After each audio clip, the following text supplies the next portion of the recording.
Ayun guys, gagawa tayo ng pellet ngayon. Yung binebenta nating standard is dito sa molde na to galing. Ayan. So 12 holes siya. Ito ang itsura niya. Tapos meron siya kasamang ganito. And may kasama din siyang mga pin.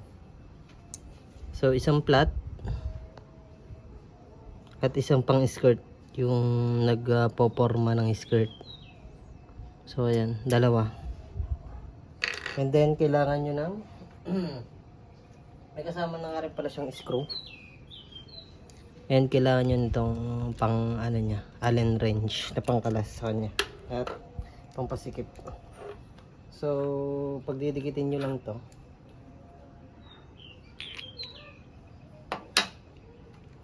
tapos lalagyan nyo ng screw.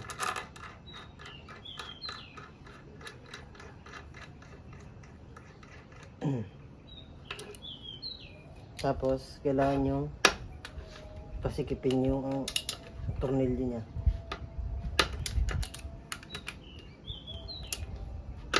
Ayan. So pagkatapos ganito na itsura niya.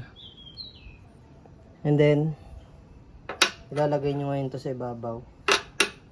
So mag-umpisa muna tayo dito sa upper part na butas. So ang gamit kong lead wire is ganito. 3.5 to. Pero sa caliper is 3.44. And then yung haba ng gamit ko, yung cutting ko is nasa almost 15.44 or 15 ganyan, 15 mm. And then lagyan nyo isa-isa.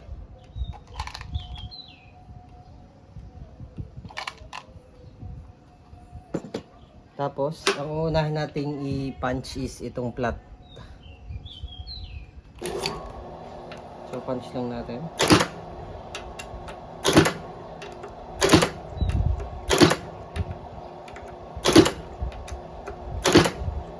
Then next punch is itong pang skirt niya.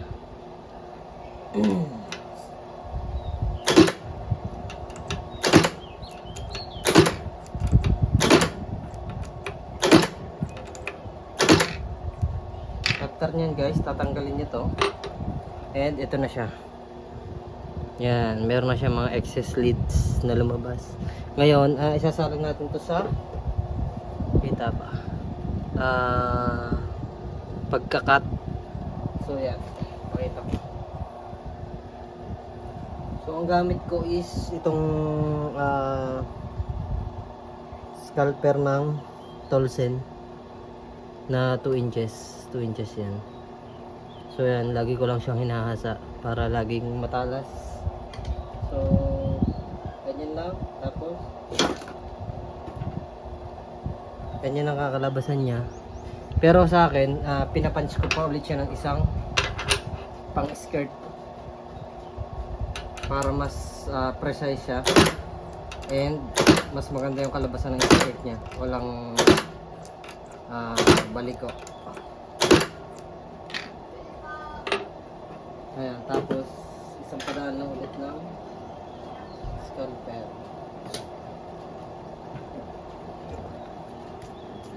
So ayan na yung itsura niya. Perfect skirt na yan. Tapos consistent pa yung timbang niya. So ito namang lower part.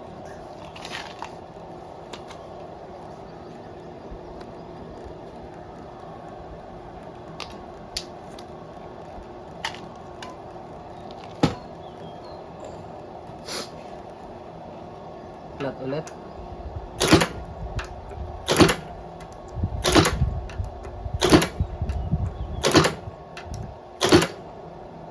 And then yung pang skirt.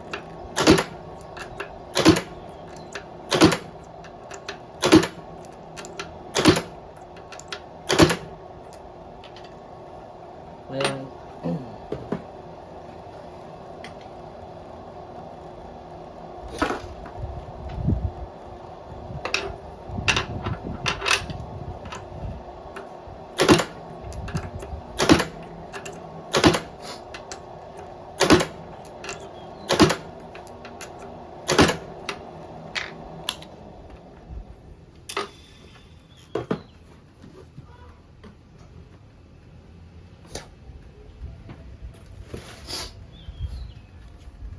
Ayan guys, kung mapapansin nyo, ayan, ang ganda na. So in just 3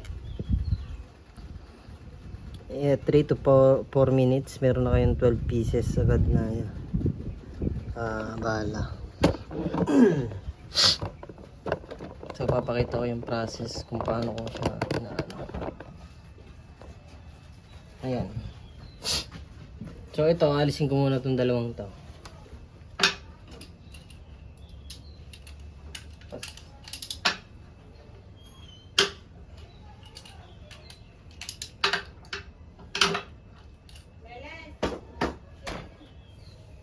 Ayan. So paluluwagan ko lang. Tapos itataktak ko lang to dito sa may flat surface. Ayan, ganyan na yung kalalabasan niya.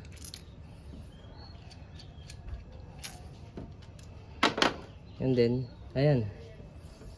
Pellet na siya.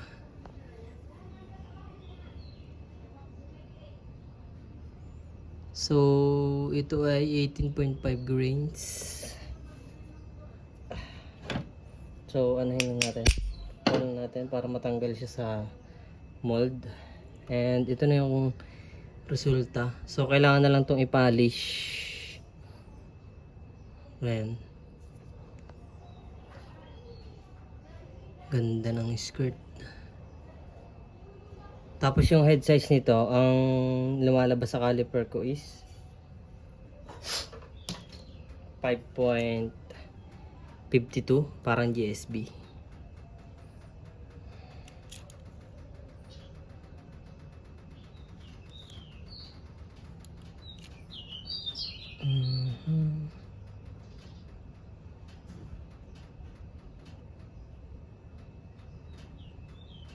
Iba-iba siya. Pero 5.52 yan. Pagka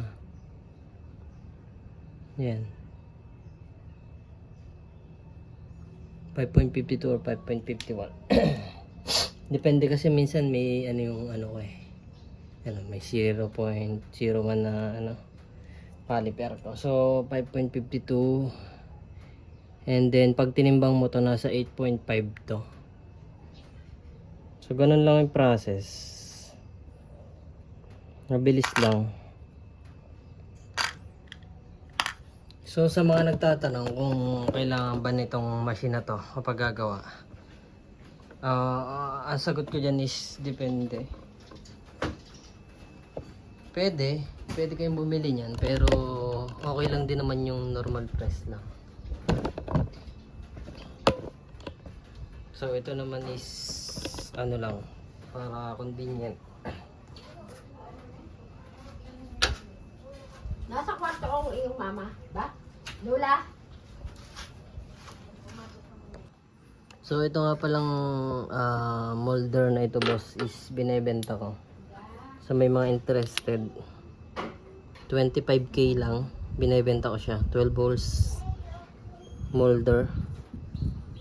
So free shipping na siya, 25k. Pakamura na. Sa mga interested guys, PM lang kayo sa Facebook ko. Ibibigay ko yung link dyan sa baba.